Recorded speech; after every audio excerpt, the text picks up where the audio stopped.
Good morning, good evening, friends. Welcome to my channel Ek Kitab Se Ek Moti, which in English means a pearl or gem from one book. Today I'm going to read a few sections, two sections to be accurate. I'll be reading two sections from this great book, which is a Hindi translation of an English book written by Swami Sivananda. Let me first read out the title in Hindi and then I'll talk about the title in English. I don't have an English copy of this book, that's why I'm making this video based on this Hindi book. So let me just give some background information about this book, its title, its contents, and then I'll start reading the two sections that I've selected for today's video. So it's called Sadguno ka Arjan evam Durguno ka Nash kis prakar kare. In Hindi, this is a translation of an English work of Swami Sivananda, how to cultivate virtues and eradicate vices. So how to acquire good qualities and how to eradicate or remove bad qualities. Eradicate has a meaning that's associated with uprooting, actually, because any word that has RAD in it, right, it usually has some association with root. So that's why a radical, someone who is rooted, right? So that's why you get radical, the word from that. So eradicate means uprooting something. That is, you just uproot all these bad qualities from your life. Sometimes they are rooted very deeply in our minds, in our hearts. So it takes some effort. And while uprooting, there might be some pain. The pain will be not some kind of physical pain, but some pain of a struggle and trying to discard something that has been with us for long. So there might be some bad habits that we are trying to eradicate, but because they have taken deep roots within us, it might be difficult to uproot them quickly. But then what we can do is we can struggle hard and try to get rid of them. And that's what a human being is all about, effort and trying to be better than what we have been in the past. So each day is a struggle to become a better version of ourselves. And the other word, cultivate, again, both these are related to farming or agriculture. So a lot of our mental functioning is similar to that of a field in which you plant crops and then you harvest the yield, or so you have the planting season and you have the harvest season. You sow, the sowing season and the reaping season. So that's why they say it's very important to sow the right thoughts in our minds, because then you will be reaping the reward or the punishment of those thoughts, depending on whether your thoughts are positive or negative, depending on whether you are cultivating virtues or cultivating vices. So Swami Sivananda suggests that we cultivate virtues and eradicate vices. So that was a little bit about the title. One more thing, it is important to understand the etymology of words. That's why you have some dictionaries in which you have the etymology, that is the derivation of the word. Is it derivation? I think derivation. So etymology tells you from which language the word came. It's not always possible to get the etymology, get all the information related to etymology of a word. So sometimes in the dictionary there might be some guesswork done, but many of the English words have been derived from Latin and Greek. So I think both these words have some Greek or Latin associations. So cultivate and eradicate. So just check these words, look up these words in the dictionary and try to understand from which language they came, so that it just makes our understanding of the word better. Now let's look at the structure of this book. So Swami Sivananda has listed a huge number of positive things, that is virtues, in this section 1. So this is called Bhag 1 in Hindi, and then all these are virtues listed here. I think maybe 100, I'm not sure, I haven't counted. Just see how many virtues have been listed, and just see how many, this is the second part, how many vices or bad qualities have been listed. Just see this list. So, in case someone asks you, someone comes up to you and asks you this question, could you tell me, could you give me a list of all the good qualities that a human being should possess? How many could we come up with? Maybe 5, 10, 20. After that, it might be difficult for our memory or our mental strength to, continue that list. Similarly, if someone asks you, just list some of the vices that a human being can possess. Again, we may continue listing maybe 10 bad qualities, 15, 20, and then our mind would stop. So Swami Sivananda has collated or collected all these things. I mean, this is a huge list, so I don't know how he got this list, but it's a great work actually. Just to list them so that we know what are the things that we should acquire and what are the things that we should discard. So it's a great service to humanity that he has done, and we should take advantage of this book. Now, before I read the sections, in fact, I'm not going to read the sections. I'm just going to discuss them because it's in Hindi. Then I'll have to translate them. Translate each of the sentences that I'm going to read. So it's better to just discuss those sections based on my interpretation of what Swamiji is trying to say. So before I come to that, let me just discuss who should read this book. So I think this book is ideal for children, for students, for college students, school students, and also for every human being. But primarily, these are important for people who are young, because that's the age when you try to lay a good foundation for the entire life.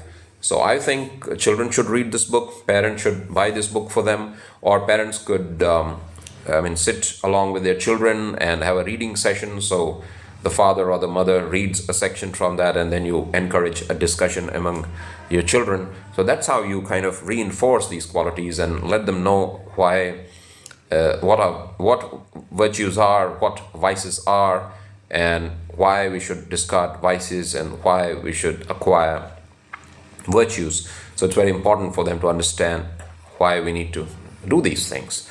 The other thing is, we should let children know that when we cultivate virtues and eradicate vices, we become good citizens of our country. We become good neighbors.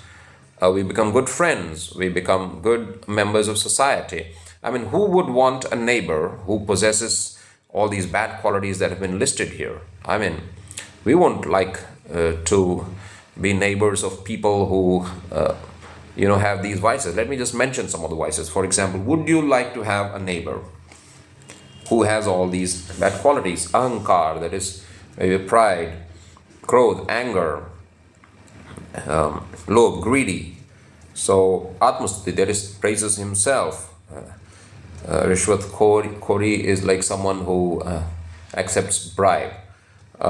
Then is timid or has self-doubt and is jealous and always looks at the faults of others, and he or she is involved in gambling, has hatred and is lazy and is undecided and is Asashnata is intolerant. So who would like a neighbor who has all these bad qualities? Hat is like trying to be adamant, so not willing to change his or her views, or not willing to adjust. So all these bad qualities are something that we won't like in our neighbors. Similarly, others won't like these bad qualities in us. So if we want to be good neighbors, good friends, good members of society, we should attempt to eradicate these virtues from our minds and from our actions and from our words. And let's look at the virtues that have been listed. I mean, who wouldn't want a neighbor to have these qualities? Ahimsa, that is non-violent, and has gentle qualities, gentleness. And paropkarita means in English like charity or a being of helpful nature, and is cheerful and has compassion, Vicharshil, that is a thinking person and thinks before he or she says, does, or says or does anything. Thinks before doing things. Look before you leap, as the proverb goes. Has santosh, content, that is not greedy. Sahas has bravery. So in times of trouble, wouldn't we want neighbors to be full of courage and help us in dealing with a difficult situation? For example, there is a thief or a robber in our colony, and we want just to some help from our neighbors. And has vivek, has a lot of there's a word for it, discretion, like is able to discriminate between right and wrong.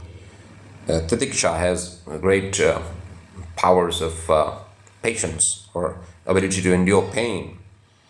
And Kshama pardons people, forgives people, and is friendly, and is honest, is gentle, and is an inspiration. So who wouldn't want a neighbor of the who possesses these qualities? So if we want others to have these qualities and have the good qualities and not to have the bad qualities that have been listed here, wouldn't we want our children to be such that they become good neighbors and they become good citizens of our country, that they acquire all these good qualities that Swamiji has listed and discard all the bad qualities that he has listed in this book? So I think we would want our children to be like that.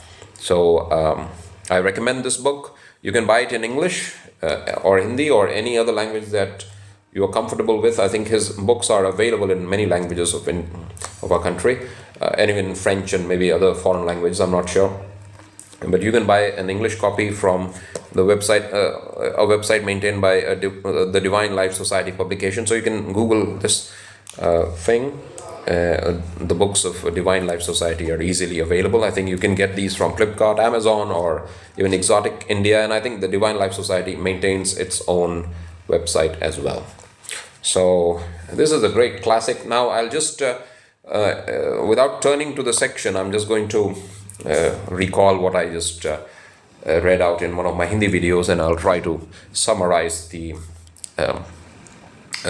content, or summarize whatever I read to make that Hindi video.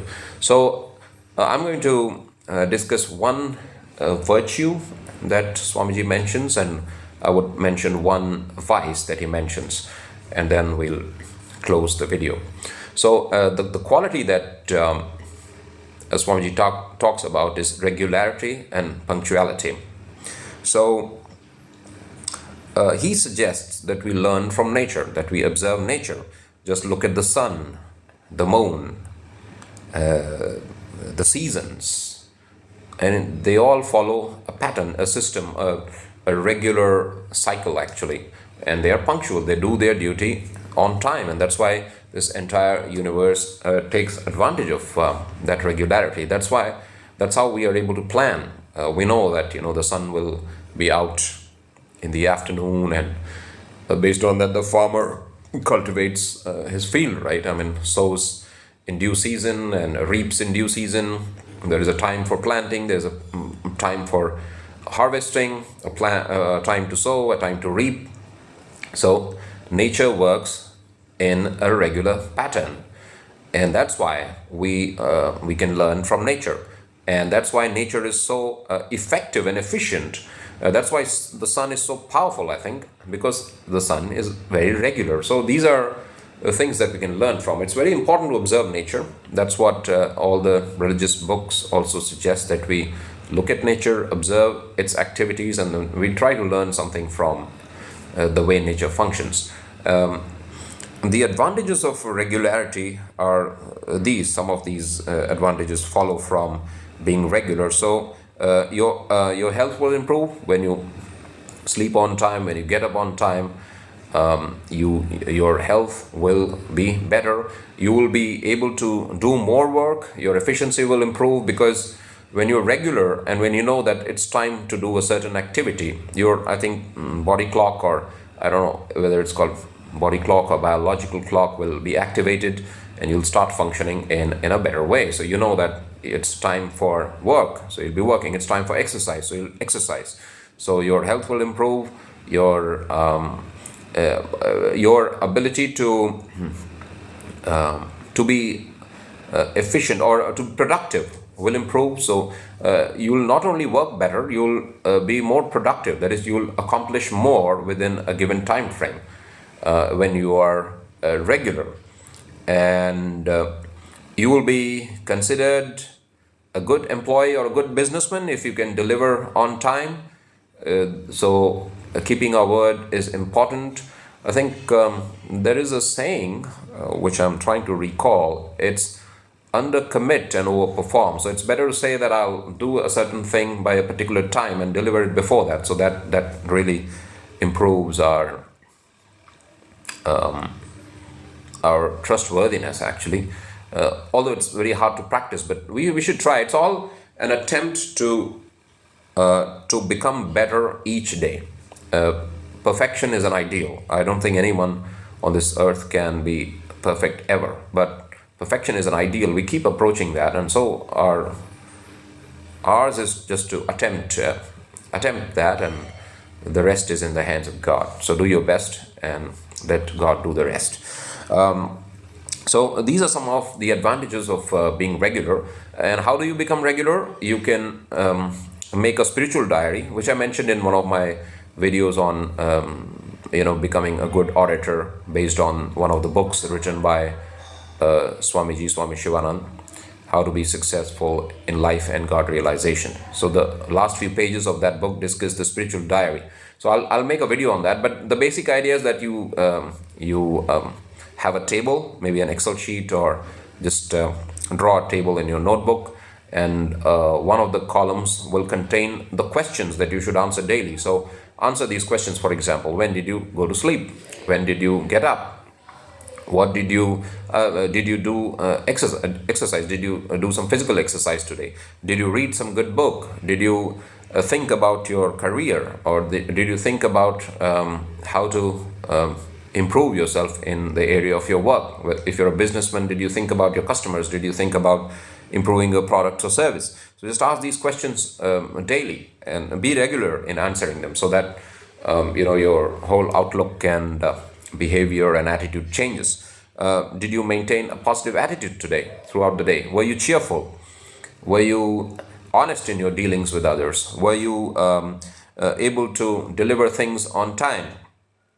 And things like that. And the other thing that you can use the tool is a simple timetable. One of the reasons why we are so productive during our school days and college days is we work based on timetables. We do certain things daily, whether we like it or not, whether though it's raining outside or it's sunshine, doesn't matter. We do those things regularly, and that's how we accomplish so much during our school days and college days. So why should we not apply that same principle of working according to timetables in our own lives? I mean, why should we not follow that good habit that we had in school? Although that was an imposition, that is, it was imposed on us from the outside for our benefit. But now, since we are grown-ups and we have more responsibilities now, and we are responsible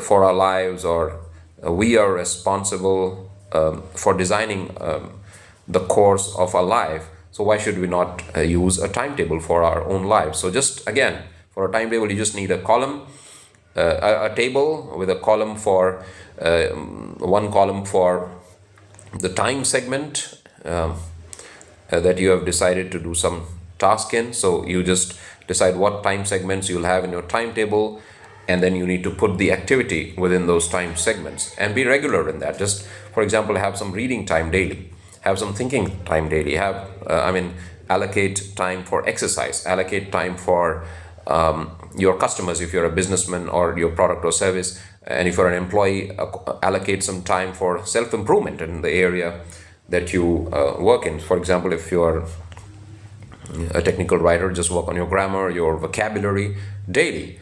If you are a software programmer, work on your programming skills, acquire some a knowledge of different programming languages, or maybe you can improve yourself in the same programming language and become better at it. So do something daily in order to improve yourself as well. That's why there is a saying, I think I'll see whether I'm able to recall.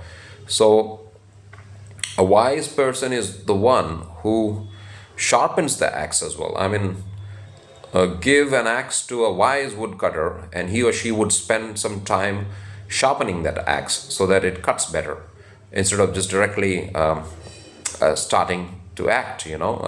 Starting.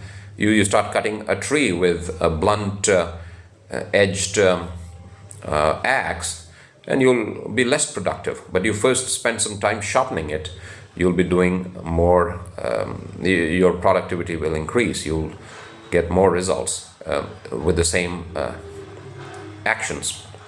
So it's better to sharpen your axe as well. That is, you sharpen your brain, you sharpen your skills as well, and then when you work with those improved skills, you will be more productive at the workplace. So now this is about the virtue of punctuality and regularity. So timetables and some form of diary will improve you a lot in this area. Now let's come to the vice part. Now I don't know whether everyone will agree with this. Swamiji says it's a vice, depression. So it's a bad quality. Sometimes we might feel that it's beyond our control. For example, I've read quite a few books on depression, and usually they say that there are two types of depression. One is because of a thought pattern, and the other is because of some kind of chemical imbalance. But I have a different theory for that. I believe the chemical imbalance maybe happens because of negative thinking.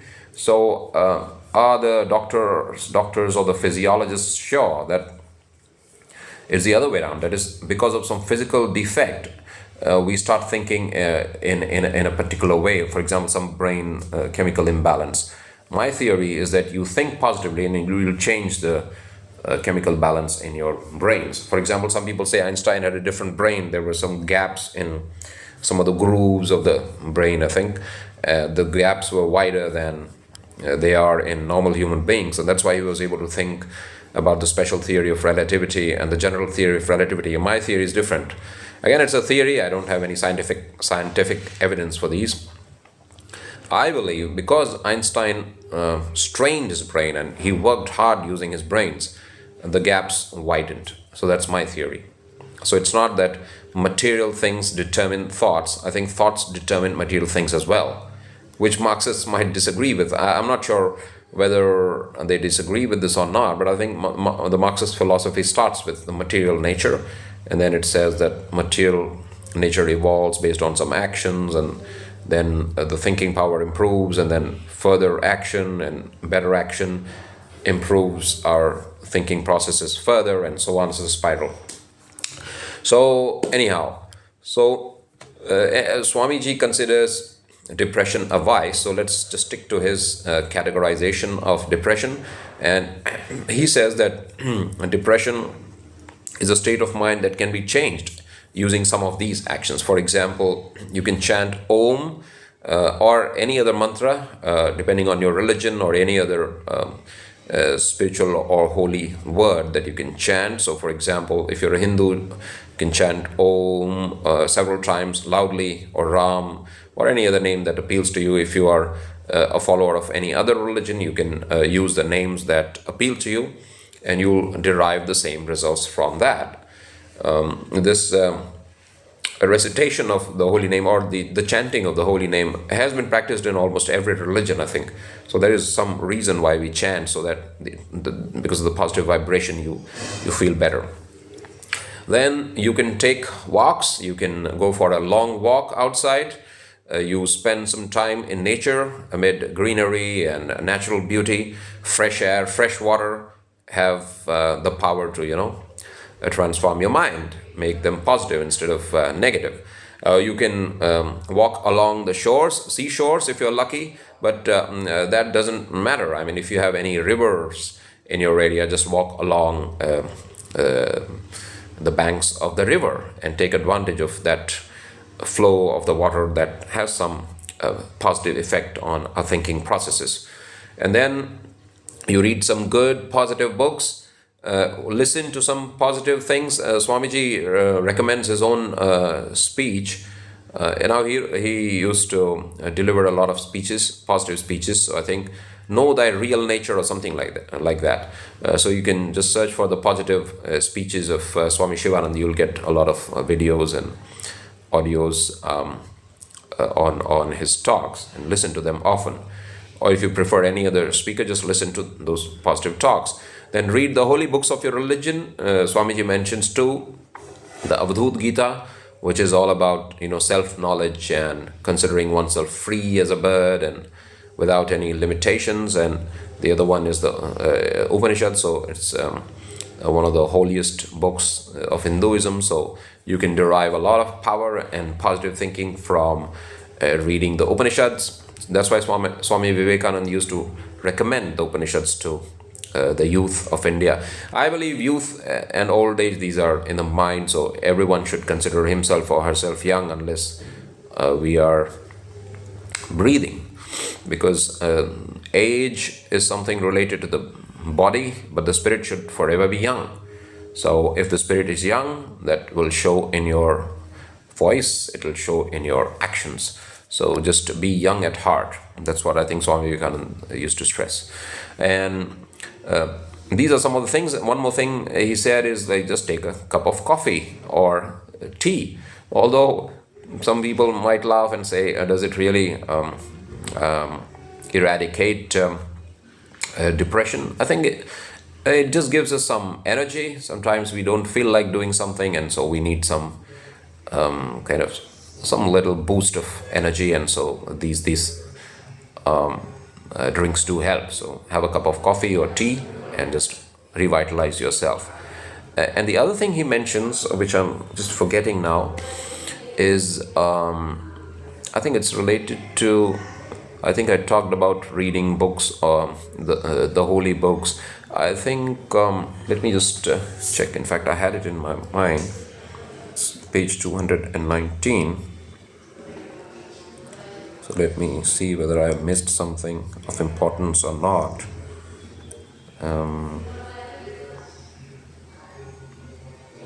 Yeah, you can sing the glories of God, so that will also help you.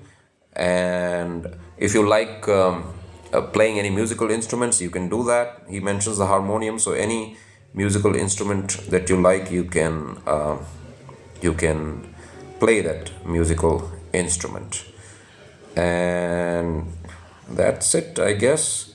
You can do some pranayam if you are interested in yoga. So he mentions too Kumbhak and Shitali pranayam, so you can try doing that, and you can overcome depression soon. So these are the things that I wanted to mention in this video. So let me recapitulate or end the video with some final commentary or final words. So I recommend this book. Just buy this for your children in the language you understand best. In fact, I would recommend that you buy this book in two languages. One in English, the original language in which Swamiji wrote, and a translated version in your mother tongue. So because my mother tongue is Hindi, so I'm going to buy this in English as well. I'll read it in English and I'll read it in Hindi. And ask children to read these books regularly. Maybe you can have a reading session at your home. Just sit in a circle maybe, and then take turns reading some sections from these books, and then have some discussion on what you have just read, and just let your children also express their opinions and tell them why it's important to acquire virtues, cultivate virtues, and why it's important to discard or eradicate vices, so that they become good citizens of our country, good neighbors, good friends, good family members, and good citizens of the world. So I hope you like this video. Thanks for watching.